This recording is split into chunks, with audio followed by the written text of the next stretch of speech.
Bom dia, hoje é dia 22 de dezembro de 2020, meu nome é Rick Pascoal, bem-vindos ao canal Livros Online Rick. E antes do vídeo eu já peço que vocês se inscrevam no canal, que curtam, comentem e compartilhem ao máximo possível. Então, bora pro vídeo depois da vinheta. No vídeo de hoje eu vou falar sobre o livro Shogun, né, a gloriosa saga do Japão de James Clavell.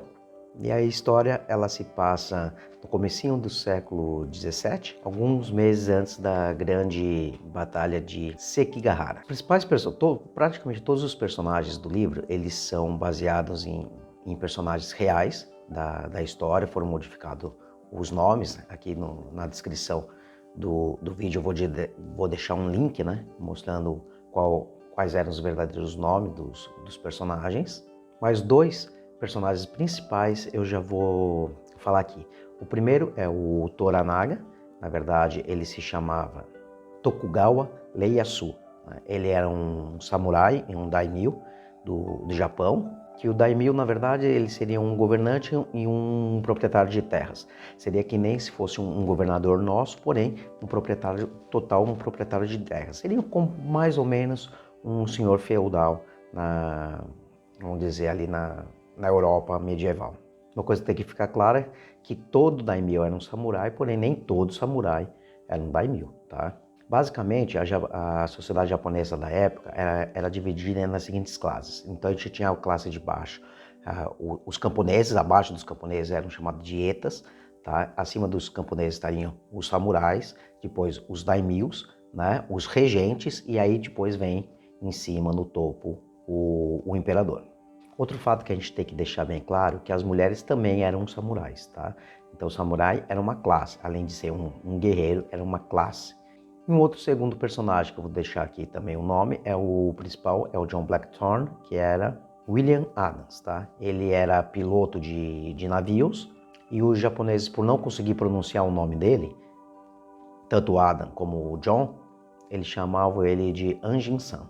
E durante a história do Shogun, e isso também na história verdadeira, o Toranaga transformou ele num Hatamoto, que seria praticamente um daimyo, um pouco abaixo de um daimyo. Ele era tipo um braço, vamos dizer dessa forma, um braço direito de um daimyo, que é uma grande honra.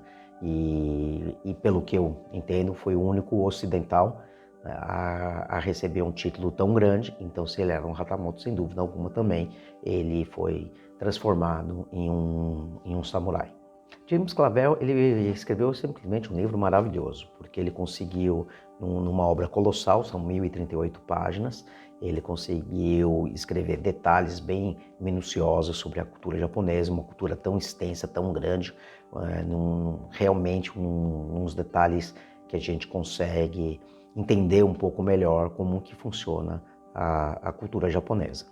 Alguns tópicos eu vou fazer um pequeno destaque, eu posso estar, logicamente, simplificando muito, porque a complexidade da cultura japonesa não dá para simplesmente colocar algumas coisas, mas é importante alguns tópicos para entender um pouquinho melhor o livro, mas mesmo que você não saiba disso, durante o livro você consegue entender muito como ele passa isso, James Clavell, né? Então, por exemplo, o Bushido seria o código de honra dos samurais, e isso tem realmente uma grande influência dentro da cultura japonesa. Lembrando que os japoneses eram shintoístas, tem um conceito de karma, né, que não é muito diferente como a gente coloca aqui no Ocidente, né, as coisas que eram para acontecer, realmente elas acabam acontecendo. Lembrando que eu estou realmente simplificando muito alguns termos, tá? Porque senão o vídeo ficaria absolutamente extenso. O conceito do grande vazio, que eles chamam, que é para onde os guerreiros iriam ser enviados, né? Os samurais seriam enviados, e não só os samurais, como todos os outros seriam enviados, e ficaria ali por 40 dias até ter a reencarnação. Eu vou me estender um pouquinho agora, um pouco mais sobre o seppuku. Tá? O seppuku seria ali o suicídio japonês, né? E ele era feito tanto por homens samurais como pelas mulheres samurais. Havia uma diferenciação na forma de fazer. Aqui no Ocidente chamam de harakiri, né? Mas os japoneses simplesmente não usam esse termo, o termo usado lá é realmente seppuku. Então o que que é? O seppuku seria aquele ato, aquele ritual, né, do japonês se matar, tá? Mas ali há uma grande honra quando era permitido o seppuku, né? Então os homens pegavam um pequeno punhal, tá? Eles enfiavam ali no abdômen, um pouco abaixo do umbigo, da esquerda para a direita, faziam um grande corte, um primeiro grande corte, né? De forma que os intestinos iam para fora, tá? E sem dúvida alguma ele ia morrer sangrando, agonizando e coisa dessa forma. Então era também permitido que um assistente ficasse atrás dele com uma espada e aí decapitasse ali o samurai, tá? Então o que acontece nesse ato? Alguns samurais, eles conseguiam também fazer um segundo corte de baixo para cima, né? E isso daí era tudo combinado, era um ritual assim onde muitas pessoas participavam, né? Era como se fosse a morte gloriosa de um samurai. Então, por exemplo, um samurai que não obedeceu o seu chefe, né? O que é o daimyo, ou com diversos outros motivos que tinha ali elencados ali na sociedade japonesa, né? Porque as ordens, né? E os pedidos, que seria pedido, seria realmente ordem do superior, simplesmente tinha que ser cumprida. Podia ser qualquer tipo de ordem que teria que ser cumprida. Se não fosse cumprida, né?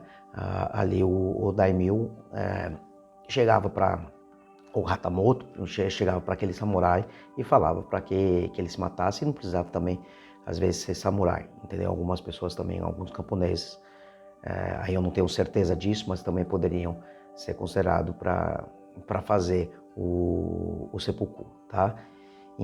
Para as mulheres já era um pouco diferente, né? Elas não faziam no abdômen, era também tudo da mesma forma que acontecia com os homens, lembrando que as mulheres e os homens tinham papéis diferentes, mas os dois poderiam ser samurais.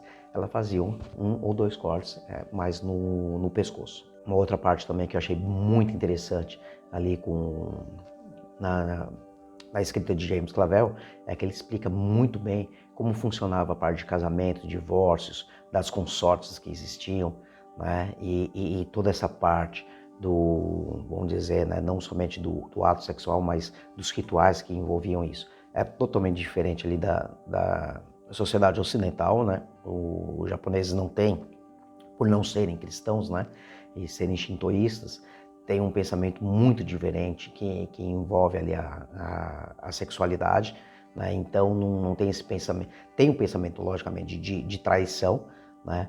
Mas a traição aconteceria com uma esposa, com uma consorte ou coisas dessa forma, né? Mas o divórcio era muito facilitado, entende? Então, e tudo vinha de baixo para cima, né?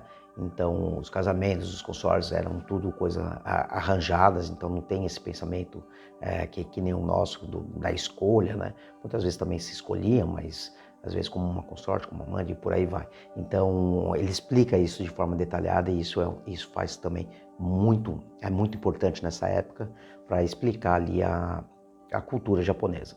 A gente tem que lembrar que na sociedade japonesa, exatamente pelos problemas que eles têm ali, vamos dizer, de terremotos, de maremotos por aí, de um segundo para o outro, um japonês simplesmente podia morrer num terremoto. Isso daí também é muito bem explicado ali e como isso forma ali não só a parte do karma, como a presença no ar, a presença do hoje dentro da sociedade japonesa. Porque imagina, ali em meados do ano de 1600, certo? Uma estrutura, as casas eram feitas praticamente com pouquíssimas estruturas, né? Porque balançava muito ali a terra, um terremoto podia destruir tudo, não existia energia elétrica, então era tudo por velas e etc. Tinha que tomar muito cuidado com isso, as coisas podiam pegar fogo.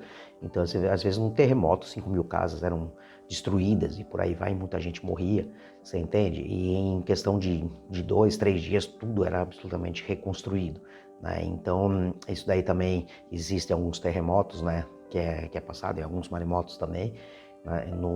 Durante o livro, e ele explica muito como isso daí influencia ali no modo de viver do japonês à época, tanto para a parte do ar, do karma e por aí vai, né? Então, realmente, você vê que o meio ambiente molda muito a sociedade japonesa. Tem um culto muito grande em relação ao arroz, porque era a principal matéria-prima, tanto para alimento como para a construção de diversas outras coisas, eles utilizam o arroz. E também diversas outras cerimônias que eles possuem, né? Então tem a cerimônia do chá, a parte do saquê também, como era feita, né? E diversos outros, né? Então, na escrita, etc. Então a sociedade japonesa, ela tem uma cultura muito extensa, né? Em termos, vamos dizer, artísticos e de forma de se expressar, né?